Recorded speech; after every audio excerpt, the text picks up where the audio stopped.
I've always been thinking of myself as a historian all my life. I was always the top of the class in my schools in history, whereas always the bottom of the class in mathematics, in French, in other things. English I was not bad at. I did history in Cambridge, and then I went for a short time into the Foreign Office. And I remember in the winter of 1955, I went to stay with my father in Spain. And I spent some time in Andalusia, and I began to read about modern Spanish history, and I suddenly realized that there was no satisfactory book about the Spanish Civil War. That there was no book, as you might say, in conjunto, of the whole matter, and I then began to think of it. And I suspect there was another point, that I was already looking for a theme on which to write a book of history, and so the two things came together. Then you wrote a very important book on Cuba, on the Cuba of Castro. Well, it is a history of Cuba. It ends with Cuba of Castro, but it does begin in the 18th century, and there's a very great deal of unreadable and largely unread material about the sugar industry in the 19th century. But I enjoyed doing that very much. Lord Thomas es miembro de la Cámara de los Lores. Since 1981. I was named a Lord Vitalicio. I go regularly and I make speeches about foreign policy, about Europe, about education, and about anything I think is appropriate. Hoy en Londres, Lord Hugh Thomas of Swinnerton habla para el público de México. Lord Thomas, usted está preparando dos libros sobre México. Una historia de la conquista de México, que va a ser la primera gran historia en lengua inglesa desde The Conquest of Mexico, del historiador norteamericano William Henry Prescott en 1843. El otro libro es El laberinto mexicano, que es una historia de la administración de Carlos Salinas de Gortari y que en realidad es un compendio de historia, política y culturas mexicanas. Empecemos por el primero. ¿Por qué es necesaria una nueva historia de México? Well, it's not for me to say the word gran. That's for somebody else to say, and it may be inappropriate.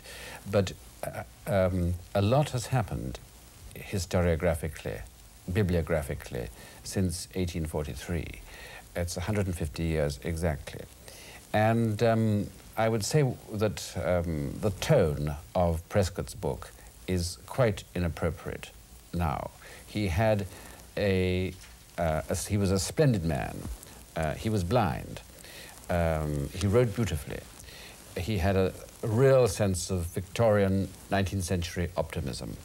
But his approach to ancient Mexico I think was a little disdainful. And he thought of Cortés as a great hero without any kind of reproaches. Now, I'm not sure that that is the right introduction to the conquest of Mexico that we would like to have now. Furthermore, I found a great deal of material which Prescott did not use. For example, there was a long juicio de residencia tomada a Hernán Cortés, lasting for many years, 1529 to, really it never finished, but it was certainly going on in 1535, and there's other material stretching into the 1540s. Now, Prescott thought that was beneath contempt. He said somewhere that he thought that that material was inappropriate for a great officer of state.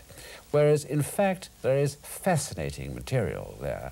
And although there have been some published selections of parts of it, principally the witnesses against Cortes, there is an enormous amount of material waiting to be looked at, and I've looked at it. And I've found this very useful, and I think it will throw new light on some important aspects of the conquest. ¿Resultan entonces insuficientes las otras historias ya existentes? Well, I would say that there is a room for a new book on this very important and interesting theme. Además de las ya mencionadas, ¿hay algunas novedades fundamentales que aportar al estudio de este tema? Well, I think that the character of ancient Mexico, I use that expression more than the Aztec Empire, because I think that's rather démodé now. I think the character of the empire of the Mexica, I don't mind calling it that, or La Mexica. I think that that this regime, which had already lasted for 100 years almost, requires new interpretation in the light of the enormous amount of brilliant work done by anthropologists, archaeologists, and some historians in the last 2 or 3 generations. It's a different world, the world of the study of ancient Mexico in 1993 to what it was in 1843. If you look at Prescott's book, which I agree was a great book, you will find there is not even in his index the word Olmec doesn't exist. Yet there's a long section in Prescott which he talks about the background to the regime of Montezuma, and thinking that Prescott's history of the conquest is still one of those books which the average North American or United States citizen or the average European, particularly if he's English, reads as an introduction to what happened. I think it's necessary to have something new. ¿Qué significa la conquista en la historia de México y sobre todo en el ánimo de los mexicanos? Well, of course, it is the beginning of modern Mexican history. It transformed everything, and it turned a country which had, of course, been entirely Mexican into something which is basically mestizo. I think that the plaque, the piece of stone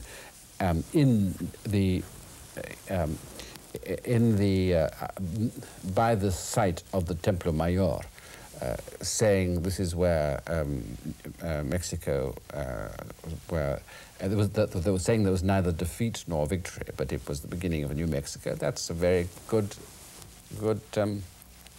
thing. That's a very good theme. It's impossible now to look at these things in simple terms. Everything is we look on things in the 20th century in a much more subtle and complicated way to what people did in the 19th. ¿Por qué resulta tan polémica la figura de Hernán Cortés? Well, I think he was such a complicated man. On the one hand, I think that one must accept him on his own evaluation, or the valuation of even his enemies, that he was a man of great religious convictions. On the other hand, he was very greedy for position and money, and he was very debauched. He had a great many women, and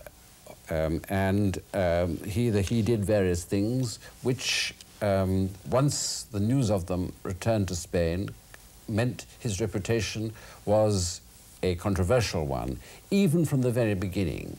There's the question mark as to exactly what happened when his first wife died. There was the question of whether he took a wrong decision in order to beat Cuauhtémoc and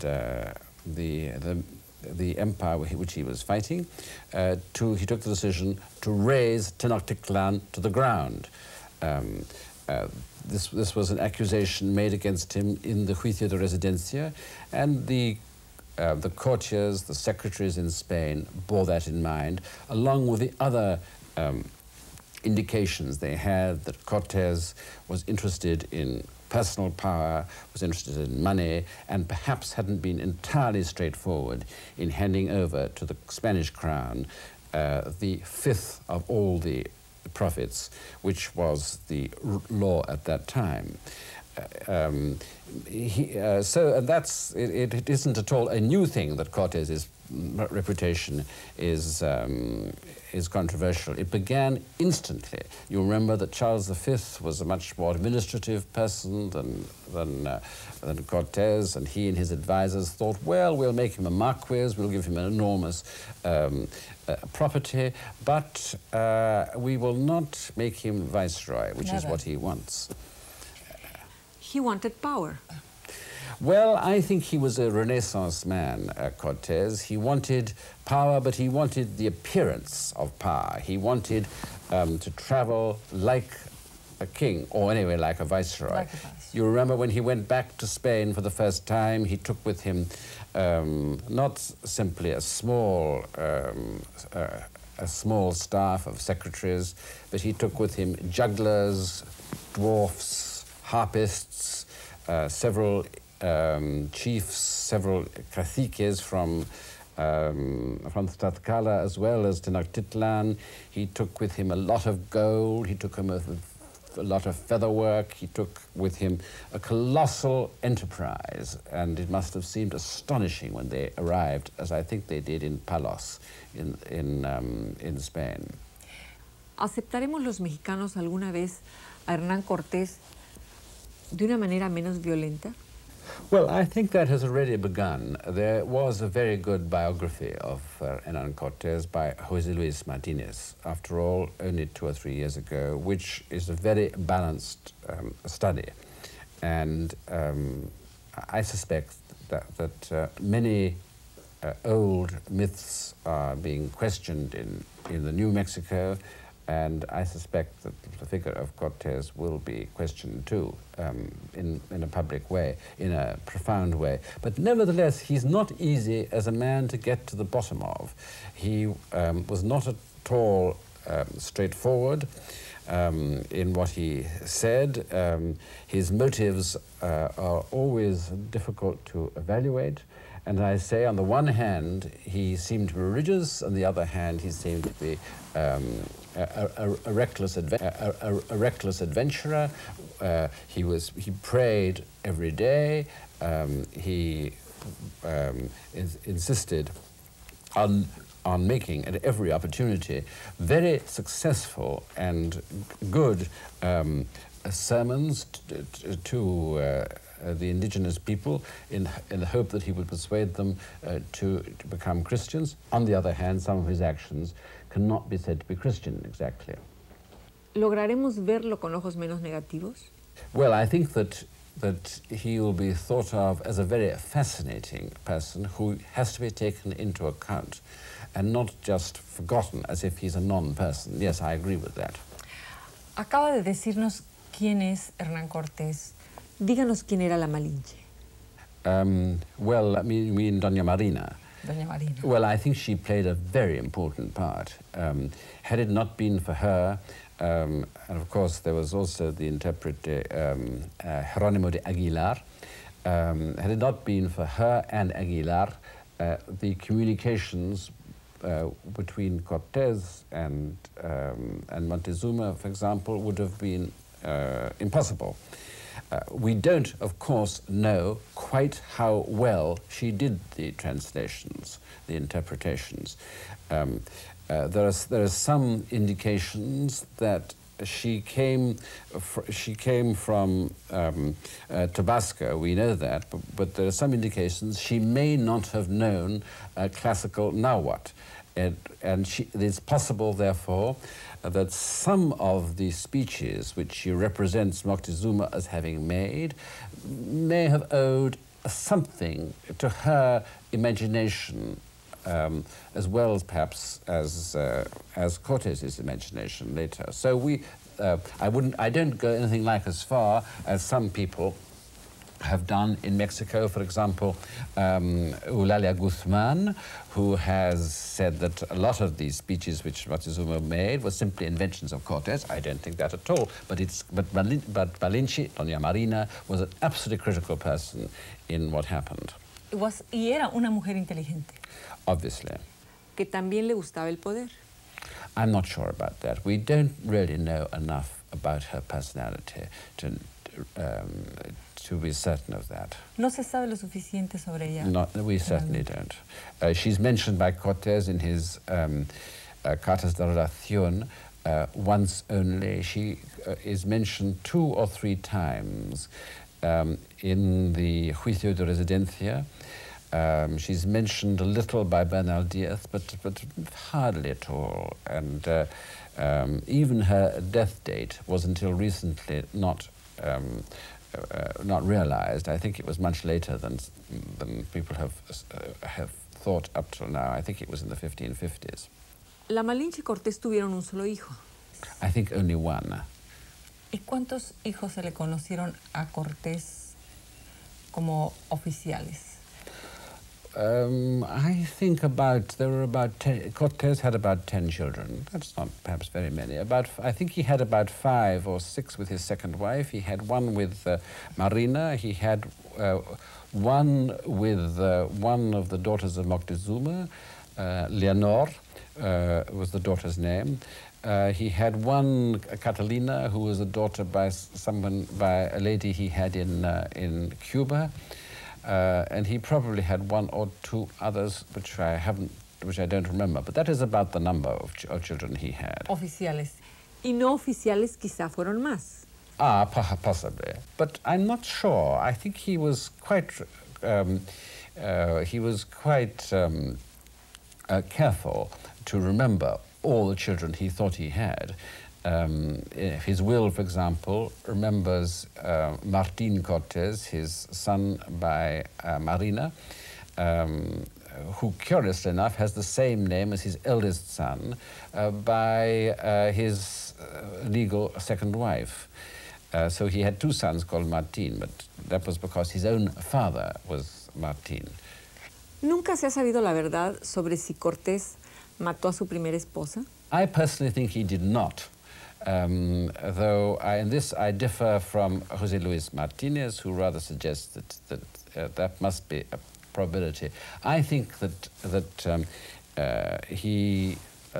there's quite a lot of evidence, and some of this comes from the Juicio de Residencia by testigos, admittedly, who spoke in his favor, that she was ill. That she had a tendency to heart trouble. She'd had a heart disease even when she was in Cuba, and that 2 of her sisters also died quite suddenly of the same complaint. I also think that it would have been inconceivable for people such as Motolinia and Pedro de Grande to have testified in his favor, in the Juicio de Residencia, if he had been guilty of murder. Well, they didn't testify on the question of Narma-Qaeda, but they did speak in general in his favor. And Motolinia wrote subsequently very favorably to Charles V about Cortés. I think that if he had really killed his wife, they would have not spoken warmly of him. ¿Con qué 3 adjetivos definiría a Hernán Cortés?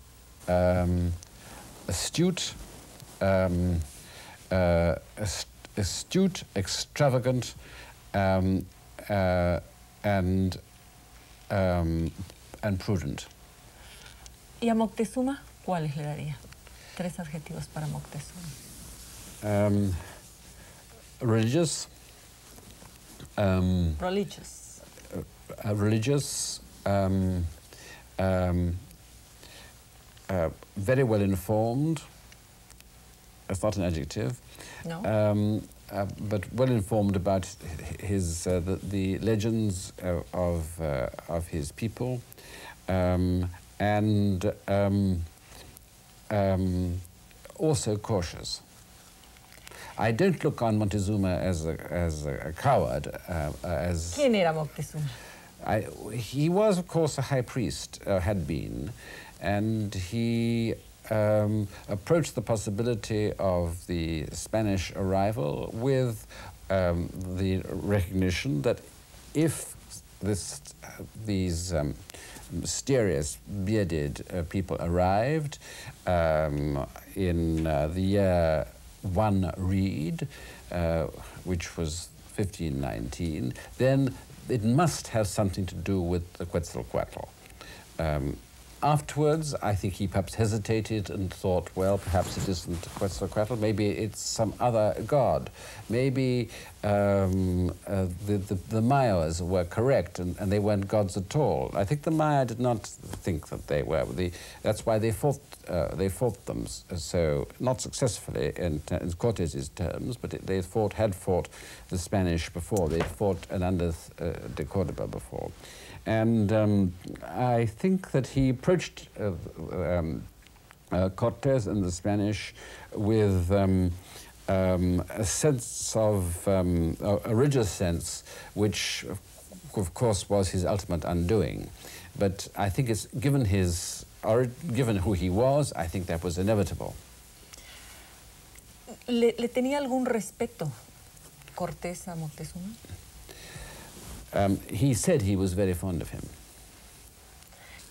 Me da la impresión de que cuando describe usted a Cortés, lo ha hecho con una gran vehemencia, pero no ha tenido esa misma vehemencia con Moctezuma. ¿Por qué? I think that I know much more about Cortés than I do about Montezuma. We know much more about Cortés. We know, I mean, I have gone into his family background very carefully. I've tried to imagine what it was like to be a boy, only son, which was rather surprising, to be a boy brought up in Medellin, in Extremadura, in the 1480s and 1490s. I've tried to imagine the sort of world he entered into when he went to Salamanca, which he did, but perhaps not the university, about 1496, 1497. I've tried to imagine what it was like to arrive in Sevilla, which he did in 1515, with the intention of going to Hispaniola with an expedition led by Ovando. I've tried to think of the influences on Cortés, and I've tried to analyze in my book the sort of man he was from his own writing. So I know much more. Montezuma was, like all his people, are very difficult to separate from the community. I suppose the standard of living was in many ways not too bad in old Tenochtitlan. For example, there was virtually universal education for boys. An astonishing achievement to which not perhaps enough has been done, but nevertheless the education was for life in the community. The idea of acting on your own was inconceivable, and that binds emperor and clown. For that reason, it's impossible to think of the personalities of Montezuma and his people, and in the same way as we can about the Spanish. ¿Y Cuauhtémoc? ¿Quién era Cuauhtémoc? There had been a massacre of the leaders of Tenochtitlan by Alvarado. And so the number of people who might have succeeded Moctezuma were were much fewer than otherwise would have been the case. Anyway, he ultimately came to be the leader and the general, the emperor, because he seemed to be somebody who would lead very well in war. That was obviously the reason why he was chosen. And I think that as far as one can see, he did that. It's conceivable, you might say, that it would have been better if peace had been made earlier. But that was very difficult to imagine. The idea of accepting defeat for an imperial people is never very easy. They fought marvelously, and in some ways, you know, they fought in a way which astonished the Spaniards. When the Spanish had fought against the Moors in Granada, there was no suggestion of fighting to the last man. In Tenochtitlan, that was taken for granted as something which had to be done.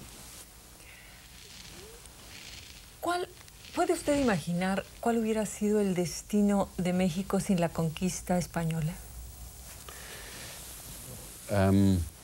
Well, it's difficult to imagine that, but what I can imagine is what would have happened if there had not been the very destructive diseases which the Spanish brought, which played a part in the conquest. There was an epidemic of smallpox in the autumn of 1520, and which was very destructive. And then there were several other, as everyone knows, very destructive diseases in the 1540s and 1560s. Had that not occurred, without wishing to go into the question of the controversy about the size of the population before the Spanish arrived, had that not been the case, I think that it's probably right to think that Mexico would have been certainly much more populous, and the Spanish would have been far more of a minority, a kind of white upper class in an overwhelmingly indigenous people, whereas that, of course, was not the case. Lord Thomas. Dime, Hugh, por favor. Hugh, ¿por qué le gusta venir a este hotel de la Ciudad de México, del centro de la Ciudad de México? Well, I like centers of towns. I don't like suburbs, but I particularly like the center of Mexico because I like the churches, I like the remains of the old buildings, and I like the historical sense that I have here.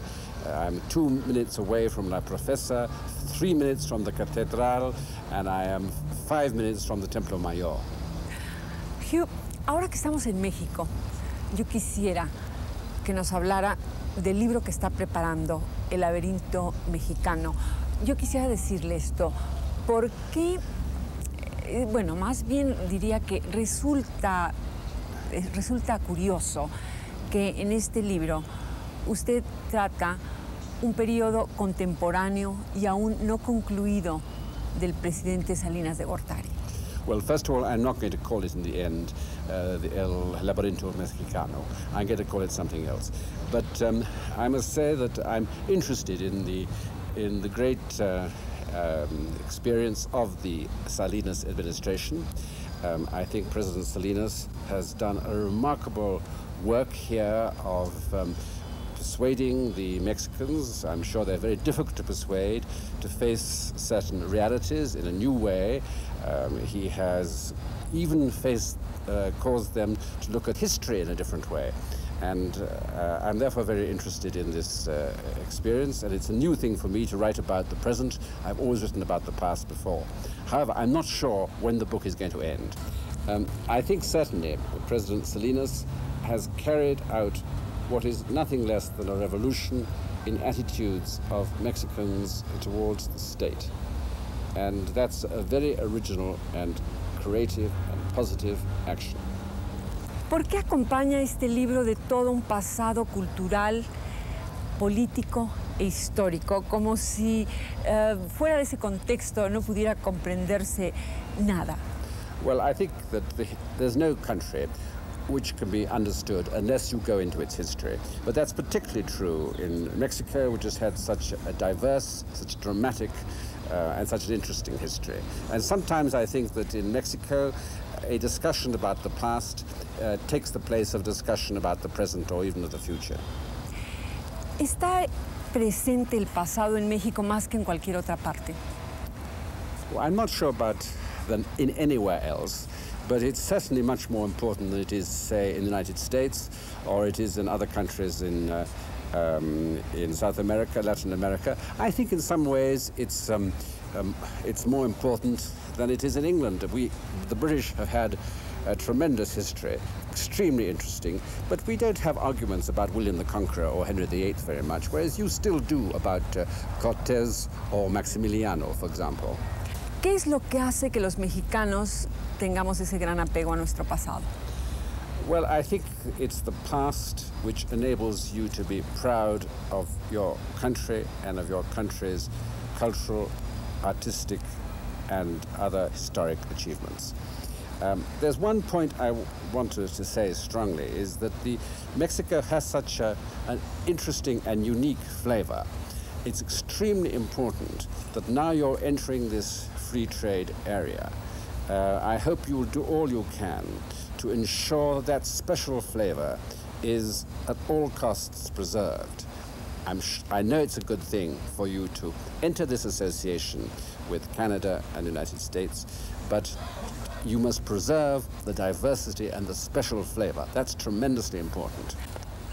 ¿Qué siente usted cuando sale al centro de la ciudad y camina estas calles llenas de gente llena de energía? Well, I see when I walk in the streets, I see a good deal of tolerance. I've never seen a Mexican lose his temper up to now. Maybe I'm been very fortunate. Secondly, that tolerance is an extremely important thing.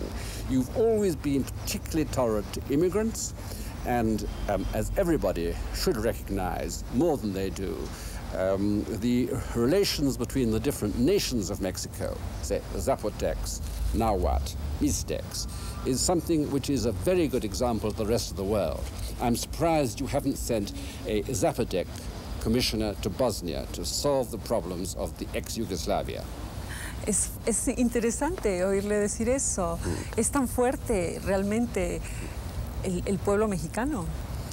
I think it's a strong country, and I've been very interested to be able to have had the opportunity of working here during this time of political, principally economic and social change. Perhaps the political changes are towards modernization or something for the future. ¿Qué significa modernización en un país como México? Well, I was using the word modernization in political terms in a rather in a euphemistic way, as you understand very well. But modernization can mean the adaptation to the technological advantages of the time, but it can, of course, be negative. I don't think modernization should be interpreted as cheap food, musak, T-shirts, blue jeans. It shouldn't mean all that. This is a part of modernization which every country has had to face, and in a sense has done so quite successfully. Look at Spain and Italy, for example, in the last generation, have changed very considerably, have become modernized, but have not lost their special quality. Su libro, El laberinto mexicano, ¿lo va a terminar antes de que concluya el mandato del presidente Salinas o va usted a esperar? I'm just still thinking about that. Probably it will finish afterwards, and but I'm looking for a proper chapter as a concluding chapter at the moment.